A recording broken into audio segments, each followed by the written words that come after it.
at 6. We want answers, we want accountability. A son says Brentwood police have left his family in the dark after his mother died days after a confrontation with officers. And our family's in shock. Why he believes the department's story doesn't add up. Plus, Prop 50 already facing a legal challenge after a resounding victory. We'll hear from candidates already in the thick of the race to represent the redrawn House districts. So I am no stranger to the fight of what it takes to run. And the government shutdown about to put even more strain on U.S. airports. They have to come to a solution. This is not good. We'll check in with travelers bracing for a widespread reduction in flights. And there's one agency that went quiet for the shutdown that you may not have noticed. But will the U.S. Geological Survey be ready to activate in case of a major quake? This is CBS News Bay Area with Juliette Goodrich.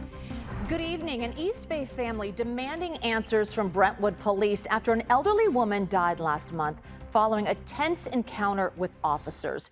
Yolanda Ramirez spent a week in the hospital after that night before she died, and her family is getting ready to sue the city. John Ramus explains why they believe the department is hiding key details about her death. In September, an elderly woman was injured on this street in Brentwood while in police custody. She later died from those injuries. Details are sketchy because the police aren't talking about it. So far, they haven't publicly acknowledged that anything happened here at all.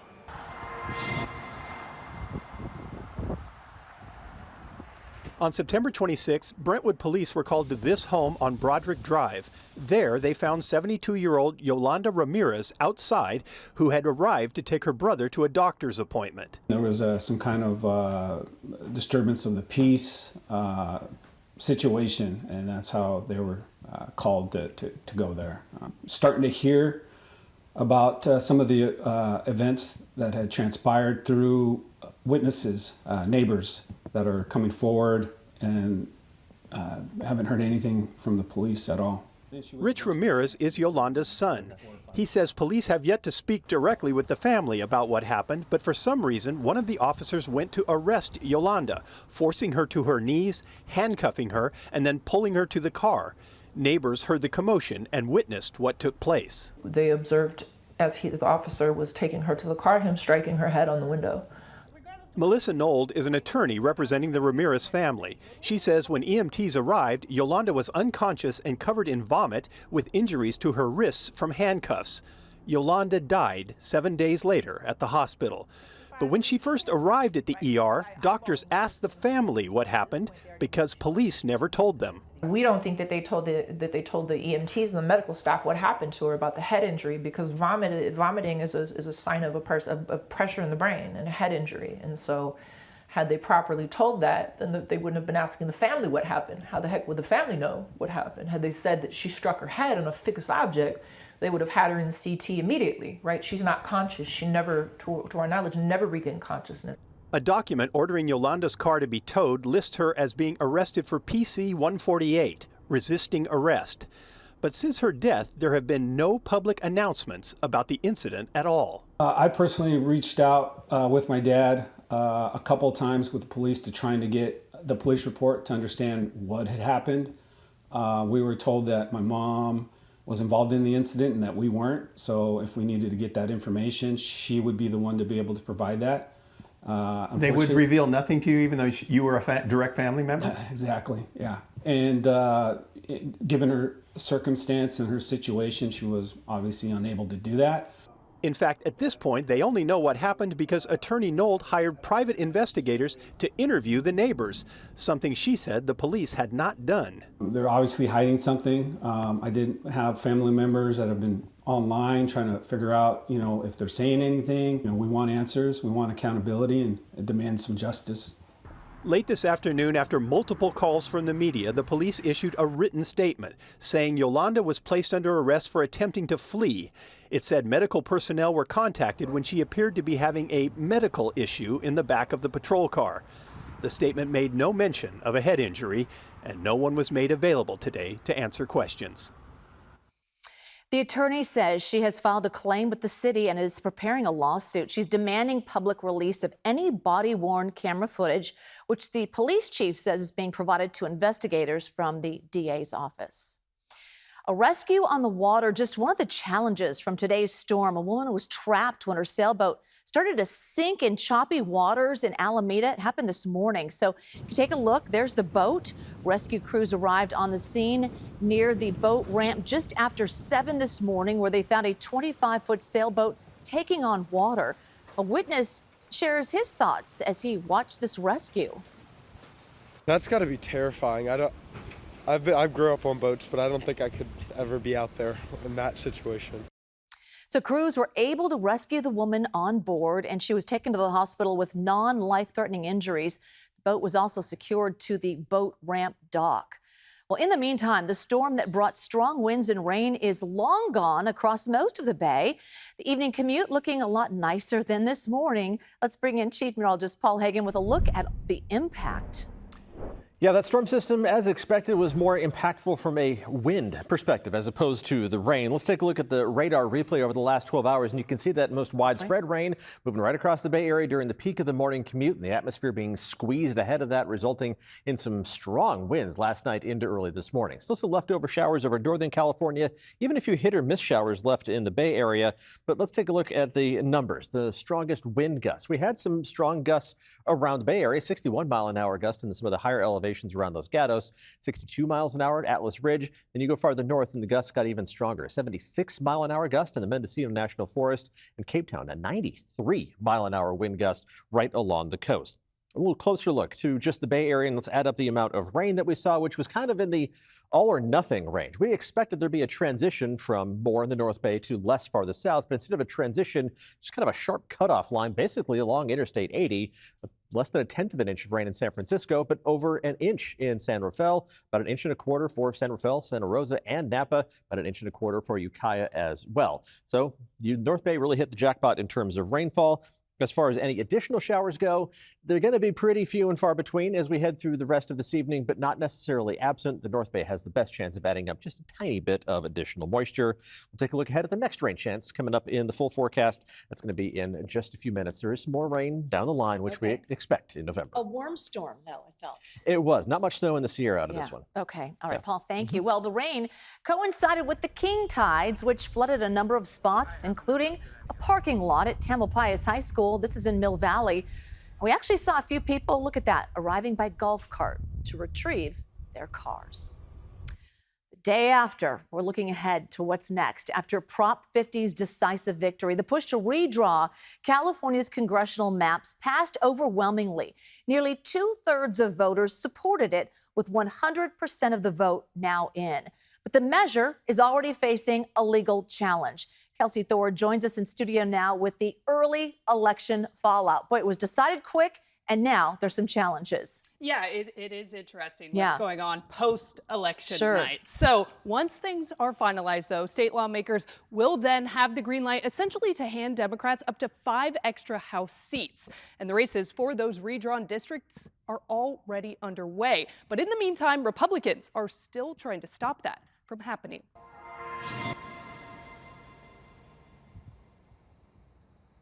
It's barely even been a day since Prop 50 was overwhelmingly passed by California voters, but already politicians on both sides of the aisle are taking action. It's about sticking with the Constitution, and it's about equality. California Republicans announced Wednesday morning they filed a lawsuit to throw out the new maps just approved by voters, arguing they violate the Voting Rights Act of 1965. We are asking a federal 3-judge panel to find Prop 50 maps unconstitutional and go back to the commission maps.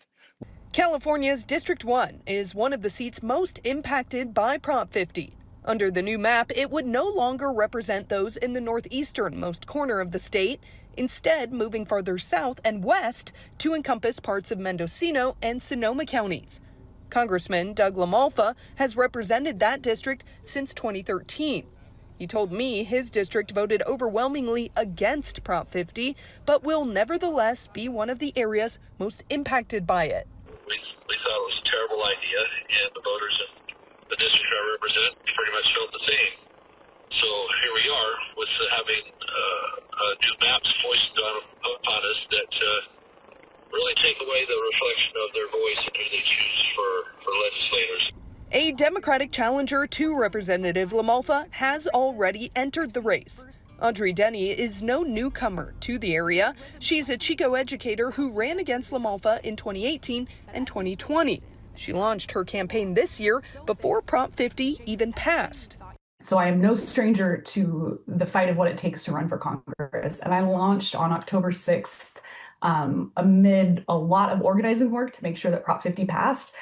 Because I knew that this was going to be a tough fight. Audrey says the new maps won't change her campaign strategy. She believes everyone in California is struggling with the same issues.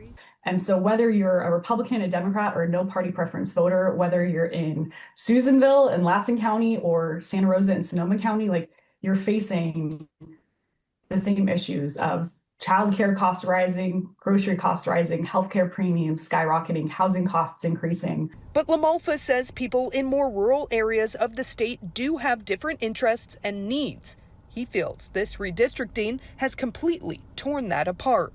They have trust in me, and we've got this relationship. And, they're not quick to trust politicians. We've done that, and that's all being just taken from us and ripped away. And so I've had my people kidnapped from me basically by this last-minute gambit.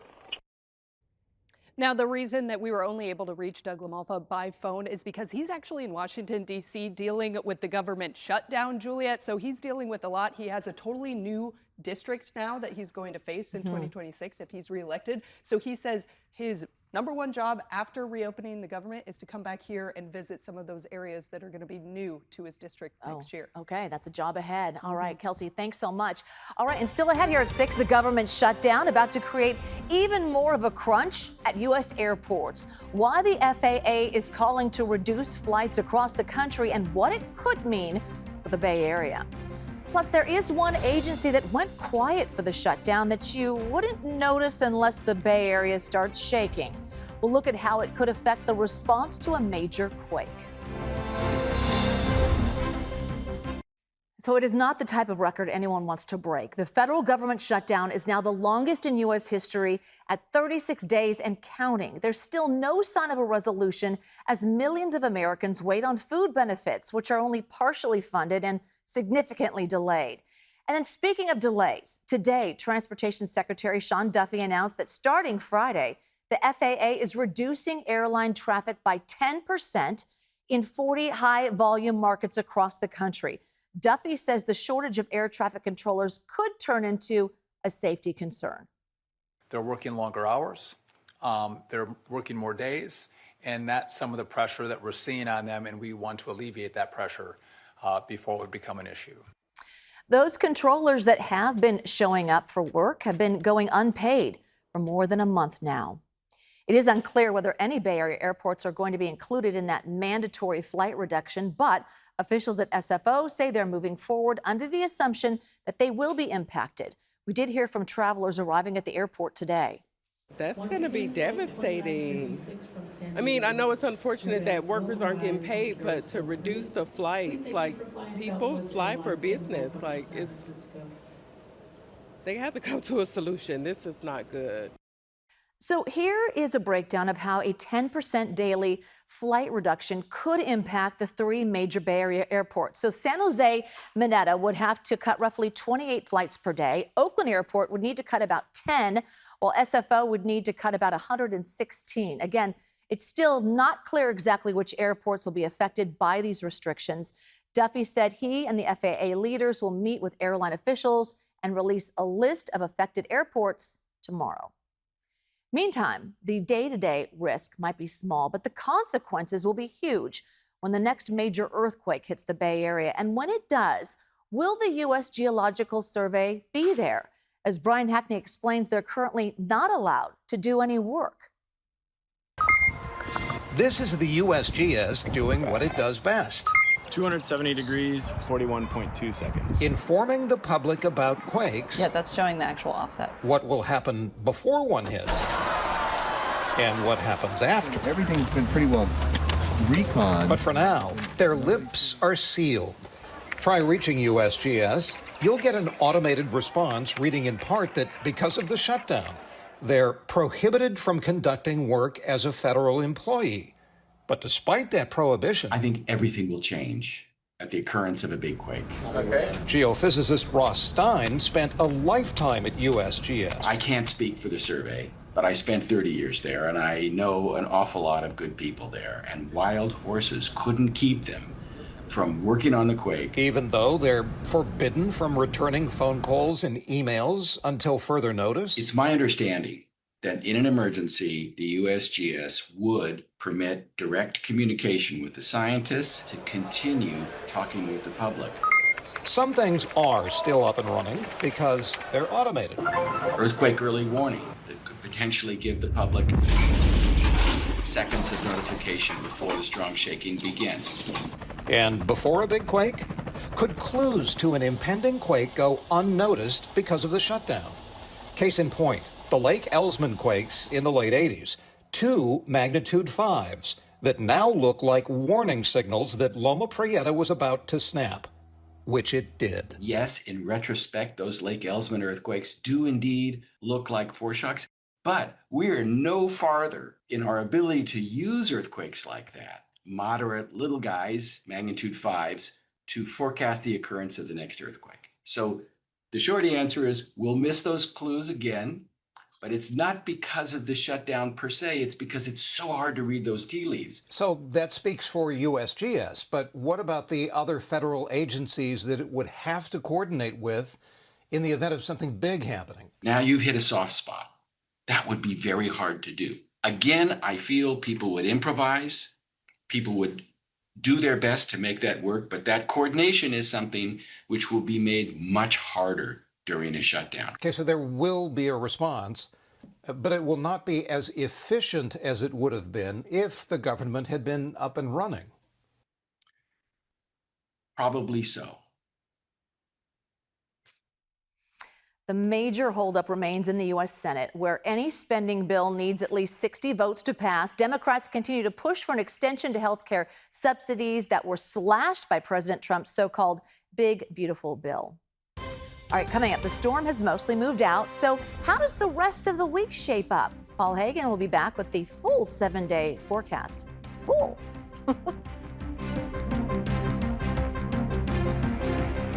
Boy, Paul was not kidding when he said the storm was going to move in with a vengeance and then move on out. Yeah, and we got the part right about the wind being a bigger factor than the amount of rain. Yeah. The specific rainfall totals we showed you a little bit earlier, that was kind of a surprise, where it was really just all or hardly anything at all, but we got another chance a little farther down the line. So let's take a look at the big picture pattern here. The storm system continues to send cloud cover across the Bay Area, even a few showers, but the next wave of moisture, and there's a parade of storm systems going to be sending more rain towards the north coast and then up into the Pacific Northwest. That was going to miss the Bay Area to the north, just barely. You'll see that on Futurecast momentarily. For now, we're still seeing the last of those showers kind of quieting down. Let's take a look at the local map and track what's left of the shower activity. This is the radar loop, the observed showers over the past hour or so. And you can see there's some activity moving from Napa County into Solano County. A few more showers over the North Bay, a couple more trying to fall just off the coast. These are going to become increasingly few and far between as we head through the rest of this evening. And Futurecast reflects that with just a couple of leftover radar freckles tonight. Tomorrow it looks dry across the Bay Area. We'll see a mix of clouds and sunshine, but that next atmospheric river tries to send a couple showers into the North Bay and along the coast by early Friday morning. The odds are that the majority of that moisture is going to miss us to the north. We're leaving the 7-day forecast dry on Friday, but there is that outside chance around 10 to 20% of maybe a couple of sprinkles or a brief passing shower for the Friday morning commute. Not something we're overly concerned about at the moment. What we're tracking in the short term is the return of the fog and low cloud cover, but you can still see the Golden Gate Bridge as we look to the north from Sutro Tower. Temperatures are anywhere from 59 degrees in Santa Rosa to 64 degrees in Oakland. Not a whole lot of variation. Everybody within 5 degrees of one another, and temperatures will mostly drop down to the 50s tonight. Again, that cloud cover overhead is going to help to hold some warmth near ground level, even though we didn't warm up a whole lot throughout the day. Fog will reform. We're going to see it being pretty widespread. Again, that amount of moisture in the atmosphere produced by this morning's rain evaporates back into the lowest levels. The atmosphere results in some reduced visibilities to begin the day on Thursday, but it shouldn't take too long for that to break up, and our temperatures will start to warm up, and we'll end up very close to what's normal for this time of year. What does that mean? Well, upper 60s and low 70s inland, mostly in the low 70s in the Santa Clara Valley, but falling just a little bit short of actually hitting 70 degrees in San Jose. Temperatures east of the Oakland Hills around or just above 70 degrees, some of the warm spots on the map. Mid to upper 60s around the bay with low 60s at the coast. And in the North Bay, you're mostly going to top out in the upper 60s by tomorrow afternoon. But again, it's very close to what is normal for this time of year. Dog walking forecast for tomorrow is from one of the warmer spots on the map in Dublin. This is an adoptable dog who is all smiles for a dry forecast after days wet and windy weather. This is Reba. I'll put up a link to Reba's adoption information as soon as this weathercast is over. Some of that morning fog and low cloud cover giving way to plenty of sunshine during the afternoon. Temperatures are going to continue to warm up. Look at the trend for Livermore over the next 10 days. Close to 80 degrees to start next week, but then an abrupt drop in temperatures from Tuesday to Wednesday. And that corresponds to the next rain chance headed into the Bay Area a week from today. But that means we get several dry days in a row to enjoy. Here's the 7-day forecast showing that warm up that kicks in. On an average basis, temperatures are going to be in the middle portion of the 70s from Saturday through the first half of next week. And then there's that bigger drop in temperatures from Tuesday to Wednesday as the clouds increase and the shower chances will return. Too early to get much confidence in terms of how much rain or exactly when it's going to roll in. Just looks like an unsettled weather pattern for the last half of next week, Wednesday, Thursday, and Friday. But that's still mostly beyond the scope of the 7-day forecast. Gives us something to look ahead to as we enjoy that dry and relatively warm stretch of weather this weekend. We'll take it, Paul. Thanks so much. When we come back, the South Bay educator who just received a major honor from the state. Meet Caricia De La Rosa, a math teacher and volleyball coach from East San Jose who has been named as one of the 5 California Teachers of the Year. De La Rosa, who teaches at Piedmont Hills High School, has been with the district for 7 years. District officials call her an educator who exemplifies how to engage students in learning. De La Rosa says her teaching approach is very similar to her coaching, believing that students need to practice and build their math muscles the same way athletes practice to build their skills on the court. I like that. CBS Evening News is next. Local news always on our streaming service. We'll see you at 7 for more local news right here.